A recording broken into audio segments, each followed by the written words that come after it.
ਕਿ ਆਰਐਸਐਸ ਦੇਸ਼ ਦੇ ਵਿੱਚ ਵੰਡੀਆਂ ਪਾਉਣ ਦੀ ਰਾਜਨੀਤੀ ਕਰਵਾ ਰਹੀ ਹੈ। ਤੁਸੀਂ ਖੁਦ ਉਹਦਾ ਹਿੱਸਾ ਰਹੇ ਹੋ, ਕਿਵੇਂ ਦੇਖਦੇ ਹੋ ਇਹਨਾਂ ਨੂੰ? हाँ मैं देखो ਤੁਹਾਨੂੰ ਬਹੁਤ ਸੱਚੀ ਗੱਲ ਕਰਾਂ ਤਾਂ ਇਹ ਸਾਰਾ ਰਾਜਨੀਤੀ ਦਾ ਧਰੁਵੀਕਰਨ ਹੈਗਾ।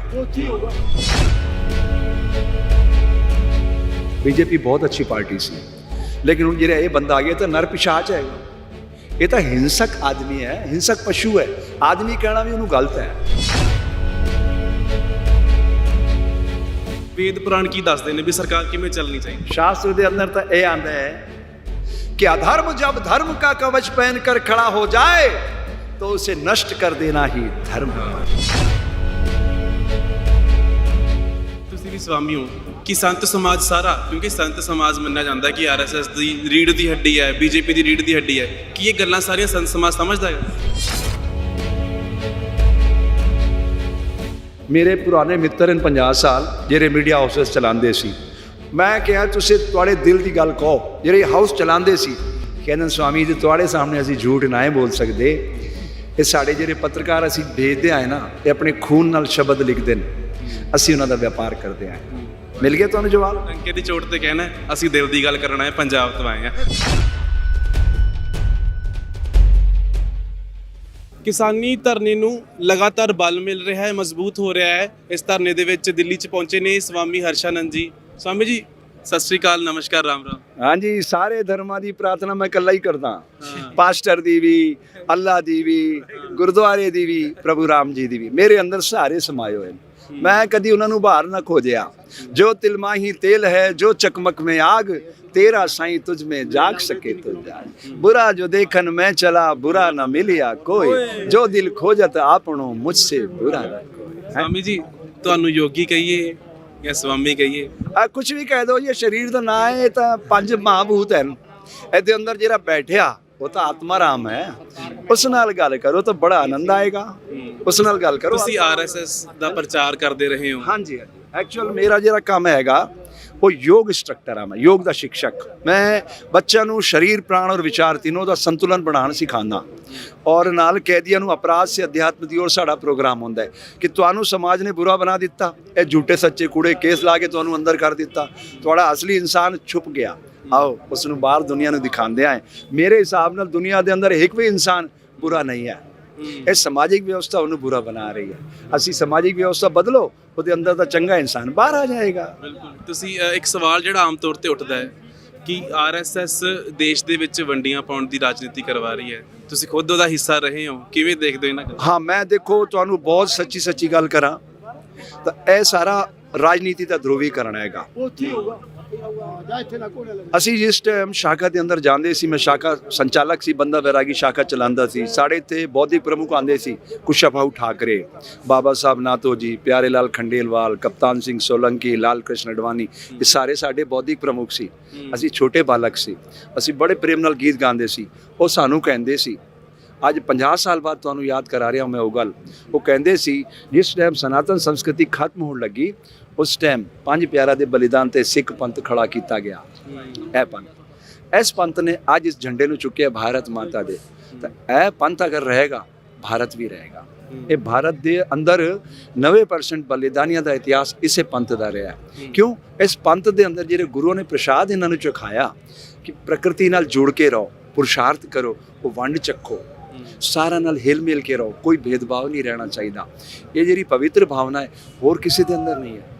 ਇਹ ਭਾਵਨਾ ਸਾਰੀ ਦੁਨੀਆ 'ਚ ਫੈਲੇ, ਇਹ ਭਾਰਤ ਹੀ ਉਹ ਕਰ ਸਕਦਾ, ਡਾਈਵਰਸਿਟੀ ਵਿੱਚ ਯੂਨਿਟੀ, ਕਿਉਂਕਿ ਸਾਡੇ ਕੋਲ ਭਾਰਤੀ ਸੰਵਿਧਾਨ ਹੈਗਾ। ਹੁਣ ਤੁਸੀਂ ਆਰਐਸਐਸ ਦੀ ਗੱਲ ਕੀਤੀ ਹੈ, ਦੇਖੋ ਉਹ ਵੋਟਾਂ ਦਾ ਧਰੁਵੀਕਰਨ ਕਰਦੀ ਸੀ। ਉਹ ਕਹਿੰਦੇ ਸੀ ਯਾਰ ਇਹ 20% ਮੁਸਲਿਮ ਹਨ, ਇਹਨਾਂ ਨੂੰ ਕੰਟਰੋਲ ਕਰਕੇ ਕਾਂਗਰਸ ਸ਼ਾਸਨ ਕਰਦੀ ਹੈ, ਤਾਂ ਸਾਡੇ ਬੰਦਾ ਦਾ ਸ਼ਾਸਨ ਆਏਗਾ ਤਾਂ ਅਸੀਂ ਇਹਨਾਂ ਤੋਂ ਅੱਛਾ ਸ਼ਾਸਨ ਦੇਵਾਂਗੇ। ਇਹ ਸੋਚਦੇ ਸੀ ਪੁਰਾਣੇ ਲੋਕ। ਕੁਸ਼ਾਭਾਊ ਠਾਕਰੇ ਨੂੰ ਮੈਂ ਆਪਣੀ ਅੱਖਾਂ ਨਾਲ ਆਟਾ ਘੋਲ ਕੇ ਪੀਂਦੇ ਵੇਖਿਆ, ਆਟਾ ਘੋਲ ਕੇ। ਔਰ ਜਿਤਨੇ ਅਸੀਂ ਸੀ ਮਤਲਬ ਪ੍ਰਚਾਰਕ ਲੋਕ, ਅਸੀਂ ਭੁੰਗੜੇ ਸੇਵ ਪਰਮਲ ਇਹ ਰੱਖਦੇ ਸੀ, ਉਹ ਖਾ ਕੇ ਕੰਮ ਕਰਦੇ ਸੀ। ਅਸੀਂ ਤਾਂ ਅੱਜ ਵੀ ਉਹੀ ਆਏ। ਅੱਜ ਵੀ ਮੈਂ ਦੇਖੋ ਮੇਰੀ 64 ਸਾਲ ਦੀ ਉਮਰ ਹੈ, ਮੇਰੀ ਇੱਕ ਇੱਟ ਵੀ ਇਸ ਧਰਤੀ ਦੇ ਅੰਦਰ ਕੋਈ ਇਨਵੈਸਟਮੈਂਟ ਨਹੀਂ ਹੈ। ਕੀ ਆਰਐਸਐਸ, ਜਿਵੇਂ ਤੁਸੀਂ ਬੜੀਆਂ ਚੰਗੀਆਂ ਗੱਲਾਂ ਕੀਤੀਆਂ ਨੇ ਆਰਐਸਐਸ ਬਾਰੇ, ਕੀ ਉਸ ਮੁਤਾਬਕ ਪ੍ਰਚਾਰ ਕਰ ਰਹੀ ਹੈਗੀ? ਨਾ ਦੇਖੋ ਹੁਣ ਤਾਂ ਵੀਰ ਜੀ ਕੀ ਹੋਇਆ, ਬੀਜੇਪੀ ਬਹੁਤ ਅੱਛੀ ਪਾਰਟੀ ਸੀ, ਲੇਕਿਨ ਹੁਣ ਜਿਹੜਾ ਇਹ ਬੰਦਾ ਆ ਗਿਆ ਤਾਂ ਨਰ ਪਿਸ਼ਾਚ ਹੈਗਾ। ਇਹ ਤਾਂ ਹਿੰਸਕ ਆਦਮੀ ਹੈ, ਹਿੰਸਕ ਪਸ਼ੂ ਹੈ। ਆਦਮੀ ਕਹਿਣਾ ਵੀ ਉਹਨੂੰ ਗਲਤ ਹੈ। ਜਿਹੜਾ ਬੰਦਾ ਹਜ਼ਾਰਾਂ ਲੋਕਾਂ ਨੂੰ ਮੌਤ ਦੀ ਨਿੰਦਰ ਸੁਲਾ ਚੁੱਕਿਆ, ਉਹਨੂੰ ਤੁਸੀਂ ਮਨੁੱਖ ਕਿਸ ਤਰ੍ਹਾਂ ਕਹਿੰਦੇ ਹੋ? ਕਰੁਣਾ ਹੋਣੀ ਚਾਹੀਦੀ ਨਾ ਮਨੁੱਖ ਦੇ ਅੰਦਰ, ਤਾਂ ਉਹ ਤਾਂ ਗਲਤ ਹੋ ਗਿਆ। ਹੁਣ ਤੁਸੀਂ ਆਰਐਸਐਸ ਦੀ ਗੱਲ ਕਰਦੇ ਹੋ, ਉਹ ਜਿਹੜਾ ਬੰਦਾ ਜਿਸਨੇ ਆਰਐਸਐਸ ਦੀ ਸਥਾਪਨਾ ਕੀਤੀ ਸੀ 1925 ਚੋਂ, ਕੌਣ ਸੀ? ਕਾਂਗਰਸੀ ਸੀ। ਉਹ ਕਾਂਗਰਸ ਦੀ ਜ਼ੈਰੋਕਸ ਕਾਪੀ ਹੈ, ਮੂਲ ਕਾਪੀ ਕਾਂਗਰਸ ਹੈ। ਕਾਂਗਰਸ ਇੱਕ ਵਿਚਾਰਧਾਰਾ ਆਜ਼ਾਦੀ ਦੇ ਅੰਦੋਲਨ ਦੀ, ਪਰ ਉਹਨਾਂ ਦੇ ਅੰਦਰ ਵੀ ਫਿਰ ਦੁਕਾਨਦਾਰ ਬਹਿ ਗਏ। ਸਾਰੇ ਦੇਸ਼ ਨੂੰ ਅਗਰ ਉਹਨਾਂ ਨੇ ਅਵੇਅਰ ਕੀਤਾ ਹੁੰਦਾ, ਸਮਾਜ ਨੂੰ ਅਵੇਅਰ ਕੀਤਾ ਹੁੰਦਾ, ਇਹਨਾਂ ਨੂੰ ਮੌਕਾ ਮਿਲਦਾ। ਇਹ ਤਾਂ ਦੋ ਬੰਦੇ ਸੀ 1984, ਦੋ ਬੰਦੇ ਆਏ ਸੀ, ਅੱਜ 303 ਕਿਸ ਤਰ੍ਹਾਂ ਆ ਗਏ? ਇਹ ਤਾਂ ਵੋਟ ਦਾ ਧਰੁਵੀਕਰਨ ਹੈ। ਇਹ ਚਾਹੇ ਅਯੋਧਿਆ ਹੋਵੇ, 370 ਹੋਵੇ, ਟ੍ਰਿਪਲ ਤਲਾਕ ਹੋਵੇ, GST ਹੋਵੇ, ਨੋਟਬੰਦੀ ਹੋਵੇ, ਇਹ ਸਾਰਾ ਡਰਾਮਾ। ਉਹਨੂੰ ਇਵੈਂਟ ਕਰਨ ਦਾ ਬੜਾ ਸ਼ੌਂਕ ਹੈਗਾ। ਕਹਿਨੂੰ ਨਰਿੰਦਰ ਮੋਦੀ ਨੂੰ ਇਵੈਂਟ ਦਾ ਬੜਾ ਸ਼ੌਕ ਹੈ। ਹੁਣੇ ਗਿਆ ਸੀ ਅਮਰੀਕਾ, ਵੇਖਿਆ ਸੀ ਨਾ ਤੁਸੀਂ? ਅਬ ਕੀ ਵਾਰ ਟਰੰਪ ਸਰਕਾਰ ਕੀ ਹੋਇਆ? ਜੋ ਬਾਈਡਨ ਆ ਗਿਆ ਨਾ, ਹੋ ਗਿਆ ਨਾ ਸੂਪੜਾ ਸਾਹਿਬ। ਇੱਥੇ ਕੋਵਿਡ ਉਹੀ ਲੈ ਕੇ ਆਇਆ। ਵਿਚਾਰੇ ਇਹਨਾਂ ਨੂੰ ਮੁਸਲਮਾਨਾਂ ਨੂੰ ਕਹਿੰਦਾ ਦਿੱਲੀ ਤਵਲਗੀ ਵਾਲੇ ਔਰ ਇਹ ਕਰ ਦੇਣ। ਐਕਚੁਅਲ ਤਾਂ ਕੋਵਿਡ ਇਹੀ ਲੈ ਕੇ ਆਇਆ। ਫੋਰਨ ਦੇ ਆਦਮੀ ਉੱਤੇ ਆਏ ਸੀ ਅਹਿਮਦਾਬਾਦ, ਉਸ ਤੋਂ ਬਾਅਦ ਜ਼ਿਆਦਾ ਸਪਰੇ ਹੋਇਆ। ਇਹਨਾਂ ਨੂੰ ਪਹਿਲੇ ਇਨਫੋਰਮੇਸ਼ਨ ਸੀ। ਤੁਹਾਡੀ ਏਜੰਸੀਆਂ ਕੀ ਕਰ ਰਹੀਆਂ? ਤੁਸੀਂ ਵੀ ਸਵਾਮੀ ਹੋ ਕਿ ਸੰਤ ਸਮਾਜ ਸਾਰਾ, ਕਿਉਂਕਿ ਸੰਤ ਸਮਾਜ ਮੰਨਿਆ ਜਾਂਦਾ ਕਿ ਆਰਐਸਐਸ ਦੀ ਰੀੜ ਦੀ ਹੱਡੀ ਹੈ, ਬੀਜੇਪੀ ਦੀ ਰੀੜ ਦੀ ਹੱਡੀ ਹੈ, ਕੀ ਇਹ ਗੱਲਾਂ ਸਾਰੀਆਂ ਸੰਤ ਸਮਾਜ ਸਮਝਦਾ ਹੈ? ਬਿਲਕੁਲ, ਇਹ ਤਾਂ ਸਭ ਸਮਝਦੇ। ਦੇਖੋ ਜੀ, ਸੰਤ ਹੋਣਾ ਔਰ ਸੰਤ ਦਿਖਣਾ ਦੋਨੋਂ ਅਲੱਗ ਚੀਜ਼ਾਂ ਹਨ। ਦੇਖੋ, ਇਹਨਾਂ ਦੇ ਅੰਦਰ ਮੁਸਲਮਾਨ ਸ਼ਹਿਰ ਕਾਜੀ ਬਣੇਗਾ, ਬੜਾ ਪ੍ਰੋਸੈਸ ਹੈ। ਇਹਨਾਂ ਦੇ ਅੰਦਰ ਸੇਵਾਦਾਰ ਬਣੇਗਾ, ਬੜਾ ਪ੍ਰੋਸੈਸ ਹੈ। ईसाइयों के अंदर पास्टर बनेगा, बड़ा प्रोसेस है। और हिंदू 2.5 मीटर भगवा कपड़ा लाओ, ए भाई भूख लगी 2 रुपए दे दे, कोई पूछने वाला नहीं। 70 लाख बंदा ये वस्त्र पहन के घूम रहे हैं। उन्होंने को पूछो ए वस्त्र तेरे को रंग कितों आया? उन्होंने पता नहीं है। उन्होंने यही पता नहीं है रंग कितों आया तो कितों साधु हो गया। ये सूर्य की पहली और अंतिम किरणा है। सूर्य जब प्रकट होता है, धरती घूम रही है, वो तो खड़ा है।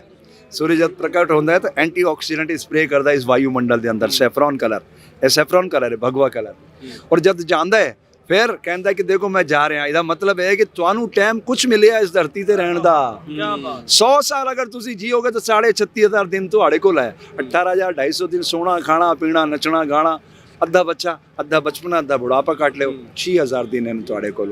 हुण तुसी तेरी मेरी करदे बिताओ तो तुहाडी इच्छा है, दुनिया ਨੂੰ खूबसूरत बनाओ तो तुहाडी इच्छा है। ਹੁਣ ਅੰਦੋਲਨ ਦੀ ਗੱਲ ਕਰਦੇ ਹਾਂ, ਜਿਵੇਂ ਕਾਨੂੰਨ ਲਿਆਂਦੇ ਗਏ, ਕਿਸਾਨਾਂ ਨੇ ਸਾਫ਼ ਕਹਿਤਾ ਵੀ ਕਾਲੇ ਕਾਨੂੰਨ ਨੇ। ਤੁਸੀਂ ਸਰਕਾਰ ਦੇ ਰਵੱਈਏ ਨੂੰ ਕਿਵੇਂ ਦੇਖਦੇ ਹੋ, ਇਹਨਾਂ ਕਾਨੂੰਨਾਂ ਨੂੰ ਕਿਵੇਂ? ਫਿਰ ਉਹ ਸਰਕਾਰ ਤੁਸੀਂ ਕਹਿੰਦੇ ਹੋ ਕਿੱਥੇ ਹੈ ਸਰਕਾਰ? ਅਰੇ ਭਾਈ ਨਰਿੰਦਰ ਅਮਿਤ ਸ਼ਾਹ ਐਂਡ ਕੰਪਨੀ ਹੈ। ਸਰਕਾਰ ਹੁੰਦੀ ਤਾਂ 2 ਮਿੰਟ ਜਿੱਥੇ ਆ ਜਾਂਦੀ।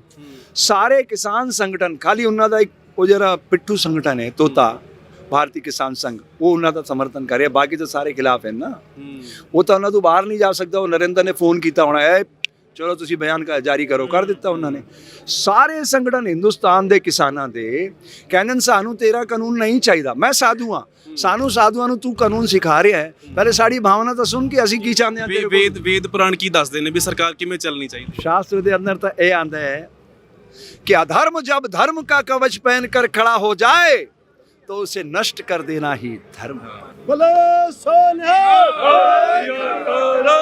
सरकार झुक जाएगी लगता है तुहानू? सॉरी, मोदी सरकार झुकेगी लग रहा है आपको? वो झुके ना झुके, देखो वो नरबख्शी आदमी, नर पिशाच आएगा। लेकिन अगर कल दा बंद 100% रहा, परसों सरकार घुटना दे बल चलन लग जाएगी। लिख दो। आखिरी सवाल, तस्वीरां देखने वाले बहुत खुश हो रहे होणगे। हिंदू मुस्लिम सिख ईसाई अज इको मंच ते इकट्ठे ने। इस मंच बारे की कहने हो? क्योंकि इस अंदोलन ने कहते कि सारा नू एक च ले आंदा, आज़ादी तो बाद दा सब तो बड़ा अंदोलन है। यही तो प्रॉब्लम है, थोड़े दिमाग के अंदर गलत वायरस है। वही तो मैं इतने कहा सी, ए गलत है हिंदू मुस्लिम सिख ईसाई। अरे ना मैं हिंदू बनूँ ना तुम मुसलमान बनो, मैं भी इंसान बनूँ तुम भी इंसान। दुनिया में इंसानियत की जरूरत है जी। ए तुसी वंडो ना, मीडिया वाले ऐ कर दे हो, तुसी इस नाल सारा काम खराब हो जाए। वंडिया जा रहा नेशनल मीडिया। देखो देखो मीडिया ताही सवाल पूछ रहे हैं कि लोकां च मैसेज संत की सोचते हैं इस गल नूं? मीडिया की होंदा पहले तो देखो, मेरे पुराने मित्र हैं 50 साल ਜਿਹੜੇ मीडिया हाउसेस चलाते सी। मैं कहा तुसी तुहाडे दिल की गल कहो। ਜਿਹੜੇ हाउस चलाते सी कहते स्वामी जी तुहाडे सामने असीं झूठ ना बोल सकते। ये साडे ਜਿਹੜੇ पत्रकार असीं भेजते आए ना, ये अपने खून नाल शब्द लिखते हैं, असीं उन्हां दा व्यापार करते आए। मिल गया ਤੁਹਾਨੂੰ जवाब? ਟੰਕੇ ਦੀ ਚੋਟ ਤੇ ਕਹਿਣਾ ਅਸੀਂ ਦਿਲ ਦੀ ਗੱਲ ਕਰਨ ਆਏ, ਪੰਜਾਬ ਤੋਂ ਆਏ ਆ। ਤੁਸੀਂ ਕੀ ਕਹਿੰਦੇ ਹੋ? ਸੰਤ ਜੀ ਨਾਲ ਨੇ ਗੱਲਾਂ लगातार कर रहे हैं। भाई सबसे बड़ा जो है वो इंसानियत का नाता है।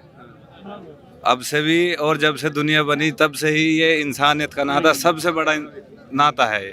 ये सरकार अपने चक्कर में, अपने वोटों के चक्कर में हिंदू ਸਾਡਾ मुस्लिम ਰਿਸ਼ਤਾ ਡੂੰਘਾ ਰਿਹਾ ਖਾਲਸਾ ਜੀ। ਹਾਂਜੀ ਅੱਜ ਸਾਰੇ ਇਕੱਠੇ ਹੋ, ਭਾਈ ਭਾਈ ਇਕੱਠੇ ਹੋ, ਕਿਵੇਂ ਦੇ? ਬਹੁਤ ਵਧੀਆ ਲੱਗ ਰਿਹਾ ਜੀ। ਤੇ ਗੁਰੂ ਸਾਹਿਬ ਮਹਾਰਾਜ ਵੀ ਇਹੀ ਕਹਿ ਕੇ ਗਏ ਸਨ ਕਿ ਅਵਲ ਅੱਲਾ ਨੂਰ ਅਪਾਇਆ ਕੁਦਰਤ ਦੇ ਸਭ ਬੰਦੇ। ਸਵਾਮੀ ਜੀ ਹੋਰਾਂ ਦੇ ਜਿਹੜੇ ਵਿਚਾਰ ਨੇ ਬੜੇ ਕ੍ਰਾਂਤੀਕਾਰੀ ਵਿਚਾਰ ਨੇ, ਤਲਵਾਰ ਤੋਂ ਜ਼ਿਆਦਾ ਜ਼ਬਰਦਸਤ ਵਿਚਾਰ ਨੇ। ਤੇ ਜਦੋਂ ਵਿਚਾਰ ਦੇ ਨਾਲ ਵਾਰ ਹੋਊ ਤੇ ਵਿਚਾਰ ਸਦਾ ਹੀ ਅੰਦੋਲਨਾਂ ਨੂੰ ਹਰ ਇੱਕ ਹੱਕਾਂ ਦੇ ਲਈ ਵਿਚਾਰ ਹੀ ਬੜੇ ਸੋਹਣੇ ਹੋਣੇ ਚਾਹੀਦੇ ਹਨ। ਬੋਲ ਵੀ ਇਹੋ ਜਿਹੇ ਹੋਣ ਜਿਹੜਾ ਤੀਰ ਨਿਸ਼ਾਨੇ ਤੇ ਲੱਗੇ, ਬਾਹਿਆ ਬਾਣ ਜੋ ਏਕ ਲਾਗਤ ਹੀ ਭੋਏ ਗਿਰ ਪਿਰਾ। ਭਾਵ ਕਿ ਤੀਰ ਨਿਸ਼ਾਨੇ ਤੇ ਲੱਗੇ, ਇਹ ਵਿਚਾਰ ਨਾਲ ਹੀ ਸਾਡਾ ਉਦਾਂ ਵੀ ਕਹਿੰਦੇ ਬਾਬੇ ਨਾਨਕ ਨੇ ਵਿਚਾਰਾਂ ਨਾਲ ਹੀ ਦੁਨੀਆ ਵਿਚਾਰ ਚ ਵਿਚਾਰ ਹੀ ਬੜੀ ਵੱਡੀ ਨੇ। ਗੁਰੂ ਸਾਹਿਬ ਮਹਾਰਾਜ ਸਾਨੂੰ ਵਿਚਾਰ ਦਿੱਤੀ, ਵਿਚਾਰ ਦੇ ਵਿੱਚੋਂ ਮਹਾਰਾਜ ਨੇ ਸਾਨੂੰ ਕਕਾਰ ਦਿੱਤੇ, ਕਕਾਰ ਦੇ ਵਿੱਚੋਂ ਗੁਰੂ ਸਾਹਿਬ ਨੇ ਸਾਨੂੰ ਦਸਤਾਰ ਦਿੱਤੀ। ਔਰ ਇਹ ਸਾਡਾ ਇੱਕ ਪ੍ਰਤੀਕ ਹੈ। ਅਸੀਂ ਇਸ ਮੂਵਮੈਂਟ ਨੂੰ ਲੈ ਕੇ ਤੁਰੇ ਹੋਏ ਹਾਂ ਪੂਰਨ ਮੋਰਚੇ ਅੰਦਰ। ਇਸ ਸਵਾਮੀ ਜੀ, ਇਹ ਸਾਡੇ ਮੁਸਲਮਾਨ ਮਲੇਰਕੋਟਲੇ ਦੇ ਭਾਈ ਸਾਹਿਬ, ਅਸੀਂ ਗੁਰਸਿੱਖ ਸਾਰੇ ਅਸੀਂ ਇੱਕ ਇਕੱਤਰਤਾ ਦੇ ਮੰਚ ਦੇ ਉੱਪਰ ਹਰ ਇੱਕ ਮੈਸੇਜ ਕਨਵੇ ਕਰ ਰਹੇ ਹਾਂ ਕਿ ਤੁਸੀਂ ਸਾਨੂੰ ਕਦੇ ਖਾਸਤਾਨੀ ਨਾ ਆਖੋ, ਸਾਨੂੰ ਕਦੇ ਹਿੰਦੂ ਮੈਂਡੇਟ ਕਿਸੇ ਤਰ੍ਹਾਂ ਦਾ ਵੀ ਨਾ ਕਹੋ। ਅਸੀਂ ਸਾਰੇ ਆਪਦੇ ਭਰਾ ਹੈ। ਅੱਜ ਤੇ ਤੁਹਾਡਾ ਸ਼ੁਕਰਗੁਜ਼ਾਰ ਕਰਦੇ ਵੀ ਸ਼ੁਕਰ ਆ ਤੁਸੀਂ ਇਹੋ ਜਿਹਾ ਕੋਈ ਸਾਡੇ ਤੇ ਤਾਂ ਕਿ ਕੀ ਲੈ ਕੇ ਆਏ ਹੋ। ਉਹਦੇ ਨਾਲ ਸਾਡੇ ਵਿੱਚ ਇੱਕ ਸਾਡੇ ਅੰਦਰ ਸਪਿਰਿਟ ਪੈਦਾ ਹੋਈ। ਅਸੀਂ ਜਾਗੇ ਔਰ ਜਾ ਕੇ ਅਸੀਂ ਤਾਂ ਸੁੱਤੇ ਹੀ ਪਏ ਸੀ ਵੀ ਸਾਡੇ ਦੇਸ਼ ਬੜਾ ਸੋਹਣਾ ਚੱਲ ਰਿਹਾ ਹੈ ਔਰ ਸਾਨੂੰ ਨਹੀਂ ਸੀ ਪਤਾ ਸੀ ਆਪਦਾ ਦੇਸ਼ ਚੋਰਾਂ ਦੇ ਹੱਥ ਦੇਈ ਬੈਠੇ ਆ ਤੇ ਚੋਰ ਵੀ ਬੜੇ ਤਗੜੇ ਸਮਗਲਰ ਨੇ।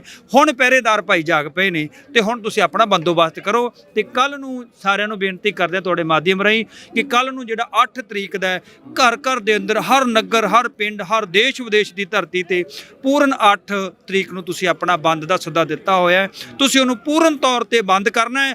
ਤੇ ਸੱਚ ਜਾਣ ਜਦੋਂ ਬੰਦ ਹੋਇਆ ਤੇ ਇਹ ਮੋਦੀ ਦੇ ਸਾਰੇ ਜਿਹੜੇ ਮਾੜੇ ਧੰਦੇ ਆ ਇਹ ਵੀ ਇਹਨੇ ਬੰਦ ਕਰ ਦੇਣੇ। ਕਿਉਂਕਿ ਹੁਣ ਕਿਸਾਨ, ਹੁਣ ਪਰਿਵਾਰ, ਹੁਣ ਹਰ ਵਰਗ ਜਾਗ ਚੁੱਕਾ ਹੈ ਤੇ ਜਦੋਂ ਜਾਗ ਪਏ ਤੇ ਉਦੋਂ ਫਿਰ ਚੋਰ ਨਹੀਂ ਪੈ ਸਕਦਾ ਜੀ। ਬਹੁਤ ਬਹੁਤ ਧੰਨਵਾਦ ਸੀ ਗੱਲਬਾਤ ਕੀਤੀ। ਕਹਿੰਦੇ ਕਿ ਜਦੋਂ ਜਾਗ ਪਏ ਹੁਣ ਚੋਰ ਨਹੀਂ ਪੈ ਸਕਦੇ। ਗੱਲਬਾਤ ਕਰ ਰਹੇ ਸੀਗੇ। ਬਹੁਤ ਸਾਰੀਆਂ ਨਵੀਆਂ ਗੱਲਾਂ ਕੀ ਜਿਹੜੀ ਸਮਝਣ ਵਾਲੀਆਂ ਹੈ। ਕਿਸਾਨੀ ਮੋਰਚੇ 'ਚ ਬਹੁਤ ਸਾਰੇ ਰੰਗ ਦੇਖਣ ਨੂੰ ਮਿਲ ਰਹੇ ਨੇ ਤੇ ਇਹਨਾਂ ਰੰਗਾਂ ਦੇ ਵਿੱਚ ਮੰਨਿਆ ਜਾ ਰਿਹਾ ਕਿਸਾਨਾਂ ਦੀ ਜਿੱਤ ਨਜ਼ਰ ਆ ਰਹੀ ਹੈ।